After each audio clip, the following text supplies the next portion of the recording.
caro buscador de conhecimento.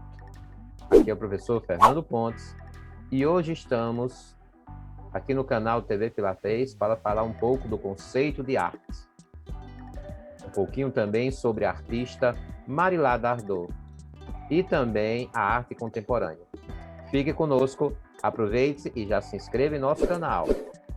Não se esqueça de ativar as notificações para sempre estar atualizado em arte, inglês e filosofia.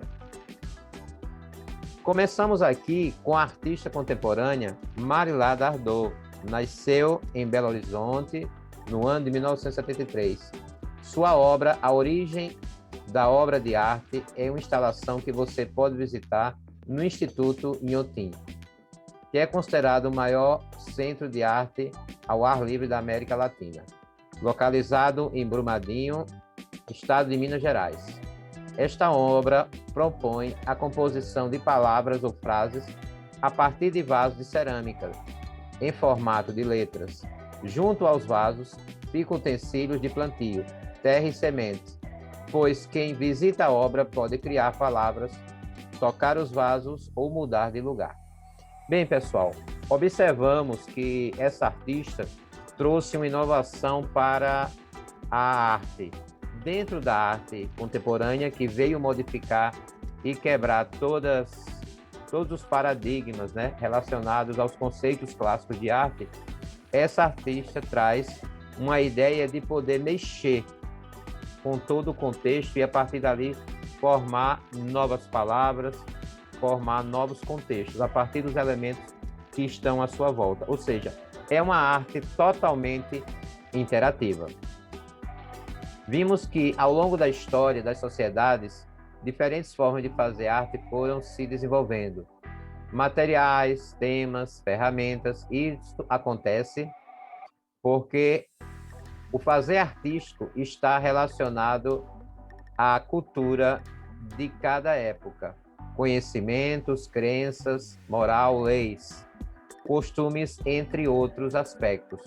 Logo, a maneira como nos relacionamos com a arte também está sempre em mudança. A arte, ao longo da história, apresenta diversos estilos artísticos que estiveram e estão presentes nas várias formas de expressão, mesmo que alguns apareçam mais fortemente em determinados períodos. Podem estar presentes na obra de artistas de diversas épocas. E muitos artistas, por sua vez, utilizam-se de estilos diferentes nas suas obras ao longo da vida. Um estilo ou movimento artístico também serve de inspiração para o surgimento de outro, ou até mesmo é criado em contraposição a um já existente. A arte contemporânea reflete muito bem essa evolução, que acompanha o homem em sua prática artística. Ela surge na segunda metade do século XX, acompanhada pelas evoluções tecnológicas da sociedade desta época, e possui várias tendências e estilos. A sua principal característica é a liberdade de expressão do artista, é a ausência de um significado único, claro e definido das suas obras. Cada um pode ver, sentir e compreender uma obra de arte contemporânea de maneira diferente, que não será certa nem errada, mas sim a sua maneira particular de percebê-la. A instalação representada pela obra da artista Marilá Dardot é uma das tendências da arte contemporânea. Ela tem uma característica, a construção de espaços por meio de matérias, pinturas, esculturas e diversos outros recursos que se combinam a fim de despertar os sentidos do espectador e lhe dar lugar na composição da arte, podendo interferir e modificar, em alguns casos, sua composição. A instalação pode ter caráter efêmero, quando existe apenas por um determinado tempo, sendo assim desconstruída a sua exposição. Bem, aqui podemos observar que no conceito de arte, ela foi se modificando todos os seus aspectos no decorrer dos tempos. Essa modificação teve muito a ver com os materiais utilizados, os temas, né, que foram inovados,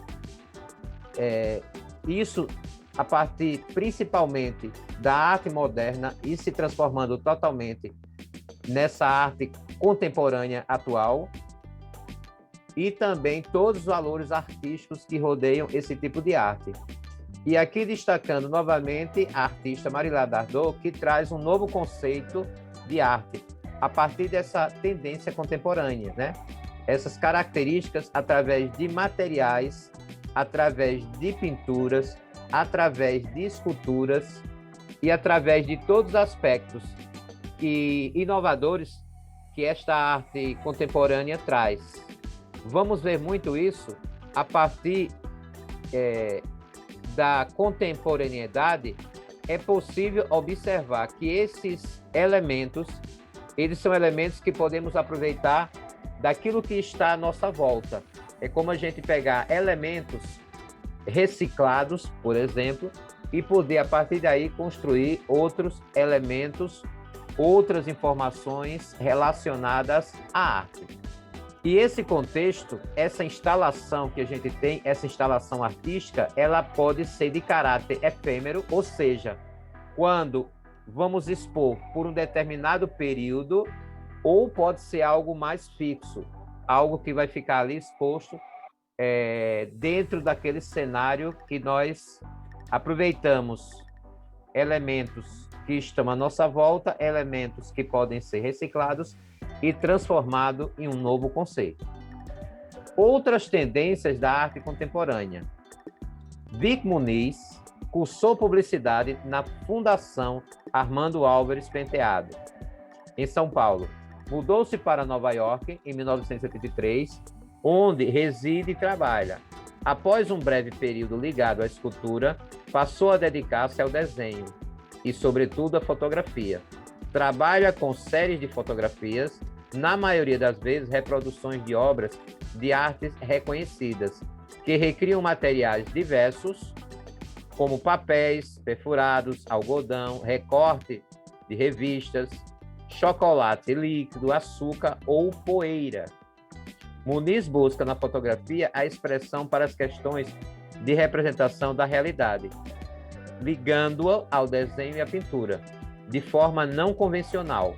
Suas imagens suscitam no espectador a sensação de estranheza e o questionamento da fotografia, como reprodução fiel da realidade. Também inova ao estabelecer uma relação original entre o artista e a obra de arte, e o espectador, que deve refletir, mas também se deixar levar pelo mecanismo da ilusão. Aqui podemos observar estas tendências contemporâneas, da arte contemporânea, elas são muito propícias ao que a gente chama de pós-modernidade, elementos que quebram os preceitos do tradicionalismo e também os preceitos daquilo que era, naquela época, tradicional aos elementos que compõem uma obra, quebrando um pouco essa estética. Antigamente, na época, iniciou-se a arte, é possível observar que tudo se tinha um padrão, tudo se tinha uma proporção. Hoje, essa proporção ela é quebrada e os elementos que se trabalha, essa nova arte, essa arte contemporânea, traz principalmente elementos diferenciados, aproveitando-se daquilo que está à nossa volta. Então, aqui podemos observar bem todos os elementos que estão à nossa volta, que são possíveis ser aplicados na arte, elas são utilizadas nessa nova arte, nessa arte que a gente chama de contemporâneo, ou seja, são elementos não convencionais, são elementos diferenciados. Também podemos observar alguns conceitos de arte. A arte, existem alguns conceitos para elas. Então, se a gente observar o que é arte é aquela expressão do ser humano. A arte é aquela expressão do ser humano. E isso é quebrado porque existem outros conceitos que também podem ser considerados arte. Por exemplo, Pablo Picasso disse: em um dos seus pensamentos. A arte é uma mentira que nos faz compreender a verdade. Ou seja, a arte, por mais que ela seja abstrata para uns, os elementos abstratos, o que é para uma sociedade que não reconhece o abstracionismo como arte, para os pintores e para apreciadores, observam que mesmo alguns não considerando uma arte abstrata como arte, mas ela tem uma representação para o artista e para aqueles apreciadores. No livro do Desassossego, de Fernando Pessoa, que é um poeta e escritor português, diz o seguinte sobre a arte. A arte consiste em fazer os outros sentirem o que nós sentimos, em os libertar deles mesmos, propondo-lhes a nossa personalidade para especial libertação. Então ele fala que arte é libertação, para nos sentirmos livres. Então Fernando Pessoa traz essa liberdade que a arte propõe aos artistas e para os apreciadores. Então a arte é um elemento libertador. Já Paul Klee, pintor e poeta suíço, diz: a arte não reproduz o visível, mas torna visível. Aquilo que para uns se torna não alcançável, uma coisa que não se pode ver, para os artistas e apreciadores torna algo possível, algo que é capaz de representar algum sentimento. Aquilo que pode parecer abstrato, aquilo que pode parecer uma coisa, digamos assim, surrealista, para aqueles que produzem a arte e para aqueles que apreciam essa arte, pode observar naquilo que é irreal ou surreal, pode se tornar real, devido à carga emocional e devido a todos os sentimentos, mesmo que ela seja abstrata e surreal. A arte é algo constante em nossa vida. Desde criança, utilizamos a linguagem artística para nos expressar desenhando, cantando, interpretando ou contando histórias. Estamos rodeados de manifestações artísticas. Dessa forma, fica fácil entender que a arte não é apenas encontrada em museus, teatros, exposições ou nos livros. Ela vai muito além de obras, imagens, palavras e símbolos produzidos pelo ser humano. Aliás, é importante perceber que ela não apenas transmite ideias, mas também provoca sentimentos, sensações. Cada pessoa pode ter uma percepção diferente sobre uma obra de arte. Isso se define a partir do conhecimento e das experiências de cada indivíduo.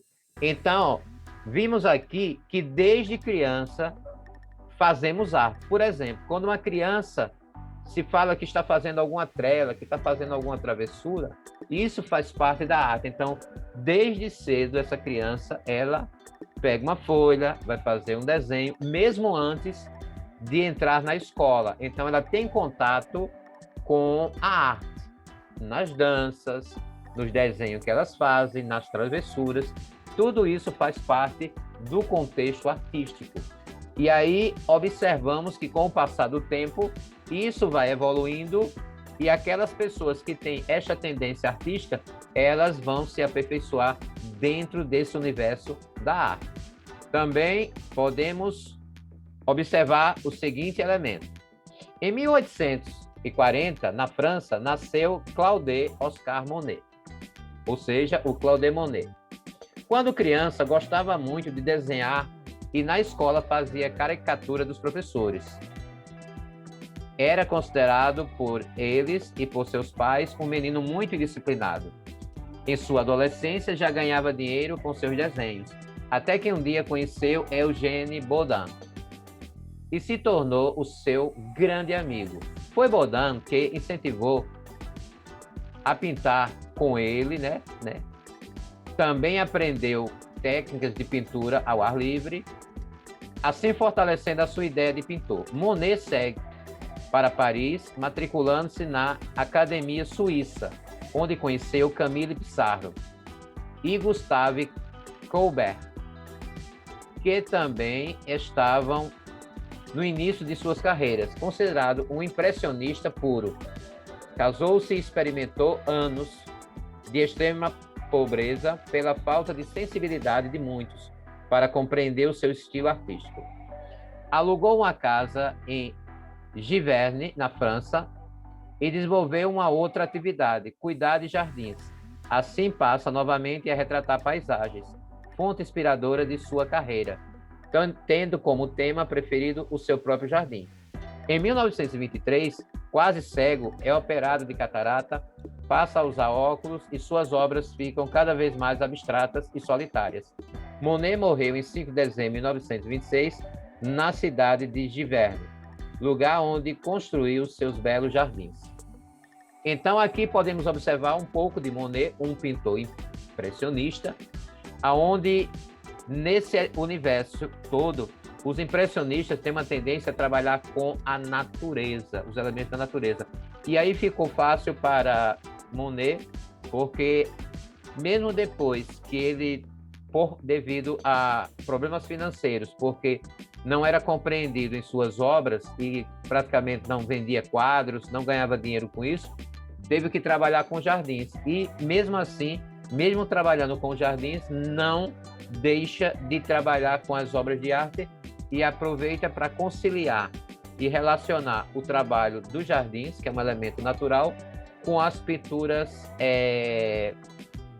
relacionado ao impressionismo, que a natureza, né, faz esse destaque, claro, a natureza, e também podemos observar que uma tendência dos pintores impressionistas era pintar ao ar livre.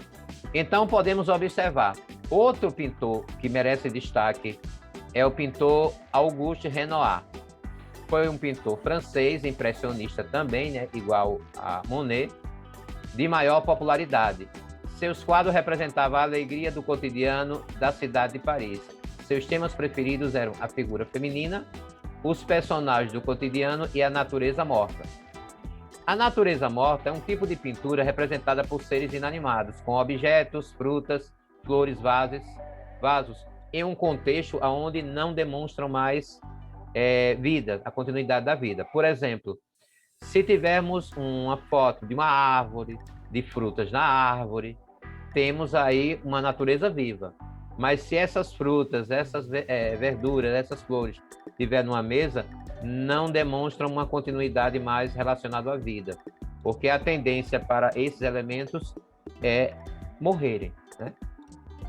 E como preferência de Renoir, né, Auguste Renoir, temos aí justamente a figura feminina como destaque nas suas pinturas, também personagens do cotidiano, principalmente do cotidiano do lugar onde ele viveu, ali em Paris, na cidade de Paris, destacando aquele vai e vem de pessoas, daquelas pessoas ali contemplando a Torre Eiffel e outros elementos que compõem a sociedade francesa, né?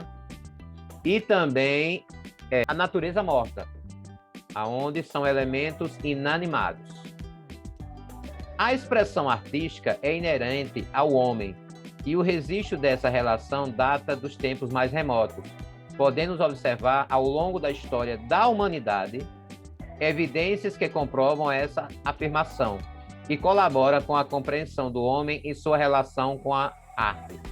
As pinturas e esculturas encontradas por pesquisadores e arqueólogos profissionais que trabalham em busca de vestígios do homem ao longo da história do nosso planeta, nos colocaram em contato com a forma e expressão artística mais antiga da humanidade, que se acredita que teve início há cerca de 40 mil anos. Essa época é definida como o início do Paleolítico Superior, período da última glaciação, quando viveu o homem Cro-Magnon, uma subespécie do Homo sapiens, cujas atividades consistiam na caça, pesca e coleta de seus alimentos. Nesse período, o homem já desenvolvia seus instrumentos confeccionados com ossos e marfim, como arcos e flechas, além de produzir a chamada arte rupestre. Encontrada em todos os continentes, a arte rupestre se divide em dois tipos: a pintura rupestre, composições feitas com pigmentos, e as incisões rupestres, imagens gravadas em incisões na própria rocha. O estudo dessa arte permite que os pesquisadores conheçam mais e melhor os hábitos e a cultura dos povos da pré-história.